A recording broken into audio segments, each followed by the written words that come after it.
Os países mais populares em 2022, 975,14 milhões de turistas internacionais viajaram para outros países do mundo. Um aumento de 111,9% em comparação com o ano anterior e ainda 33,4% a menos do que em 2019, antes da crise da Covid. Em 2024, já havia 1,45 bilhões de turistas. O Brasil também recebeu 3,63 milhões de visitantes estrangeiros, o que resultou em cerca de 4,95 bilhões de dólares americanos em receita em 2022 e 37º lugar na comparação global. O primeiro lugar foi para a Espanha com 71,66 milhões de turistas. A avaliação aqui apresentada se baseia nos dados da Organização Mundial do Turismo, em inglês, para o ano 2022 e enumera os 53 países mais populares. Tanto o número de turistas quanto a receita se aplicam às viagens internacionais, ou seja, não incluem os viajantes domésticos. Um turista é qualquer hóspede que passa pelo menos uma noite no país. Os destinos de viagem mais populares. É impressionante que o turismo seja muito limitado em grandes partes da África e até mesmo na América do Sul, que é tão culturalmente interessante. Por outro lado, muitos países europeus são visitados com bastante frequência por estrangeiros, o que se deve principalmente à sua proximidade geográfica com outros países. Quanto menores os custos de viagem, mais atraentes se tornam os destinos, especialmente para as nações industrializadas vizinhas. A Alemanha é campeã mundial de viagens com uma impressionante quantidade de 86.623.000 viagens ao exterior em 2022, a Alemanha estava em primeiro lugar. Cada turista gastou uma média de $1.019 americanos. Os USA seguiram em segundo lugar com 60.549.898 viagens ao exterior igualmente impressionantes e gastos de $2.664 per capita. Considerando que a China e os EUA têm uma população consideravelmente maior, os alemães estão se saindo muito bem.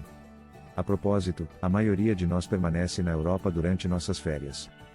Nos últimos anos, os destinos preferidos dos alemães têm sido a Itália, Espanha com a ilha de Maiorca e Áustria. Os países do sudeste da Europa também estão se tornando cada vez mais populares. Internacionalmente, a participação de convidados asiáticos vem aumentando visivelmente há vários anos.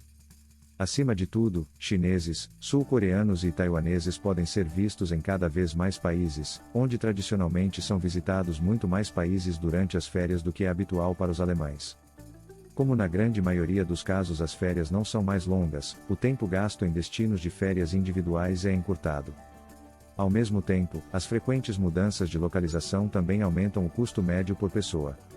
Entre 1995 e 2019, o turismo internacional se desenvolveu de forma quase constante para cima. Somente nesses 24 anos, o número de visitantes aumentou em mais de 130%. Somente nos anos após o 11 de setembro de 2001 e na época da crise econômica em 2008 é que houve quedas notáveis. A recessão mundial mais maciça e sem precedentes começou na primavera de 2020, quando as primeiras restrições e proibições de viagens foram impostas devido à pandemia de corona. O gráfico mostra o desenvolvimento mundial do número de visitantes em milhões de turistas. Um olhar sobre os custos, as receitas e despesas coletadas por turistas só podem, naturalmente, refletir o que é estatisticamente verificável.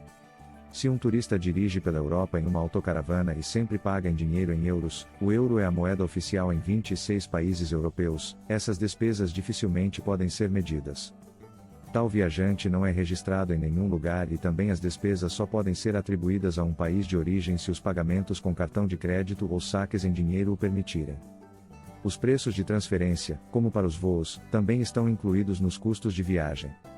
Entretanto, isto se aplica apenas aos voos cujas companhias aéreas também estão sediadas no país de destino. Países com muitas de suas próprias companhias aéreas e boas conexões internacionais geram assim receitas mais altas do que os países menores. O fato de a Bulgária, por exemplo, ganhar relativamente pouco dinheiro por viajante deve-se também ao fato de que o país, com apenas uma companhia aérea própria e relativamente pequena, não gera um número significativo de passageiros. Se um estrangeiro aterrissa em Sófia com a Lufthansa ou outra companhia aérea não búlgara, os custos de voo não contam como receita do turismo. Se, em vez disso, um viajante aéreo aterrissa com a Air France na França, Thai Air na Tailândia ou American Airlines nos EUA, a passagem aérea conta. Além disso, muitos países europeus têm receitas mais baixas simplesmente porque a viagem é muitas vezes feita de carro ou trem. Isso é tudo pessoal, inscreva-se no canal.